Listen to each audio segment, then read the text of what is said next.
নমস্কার বন্ধুরা, আমি সুস্মিতা। আর একটা নতুন ভিডিওতে আপনাদের সকলকে স্বাগত জানাই।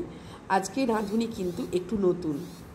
একদিকে দেখছেন পনিরটাকে একটু নুন জল দিয়ে ভাপানো হচ্ছে, আর একদিকে ও বসে গেছে। ওকে একটু কালো জিরে ফোড়ন, টমেটো, কাঁচা লঙ্কা, একটু তেজপাতা এবং গোটা গরম মশলা ফোড়ন দিয়ে নাড়াচাড়া করার পরে একটু আদা বাটা, নুন, চিনি পরিমাণ মতন দিয়ে দেওয়া হচ্ছে। আশা করি বুঝতেই পারছেন একদম অপটু হাত আমার মেয়ে রান্না করছে, মানে শিখছে আর কি। খুব সামান্য হলুদ গুঁড়ো দিতে বলেছিলাম, কারণ এই রান্নাটা খুব একটা হলুদ লাগে না। আর একটু কাশ্মীরি রেড চিলি পাউডার, রঙটা যাতে খুব সুন্দর আসে। এরপর বলে যেমনভাবে আমি শিখিয়েছিলাম ঠিক সেইভাবেই করছে। ও কষাচ্ছে মশলাটাকে।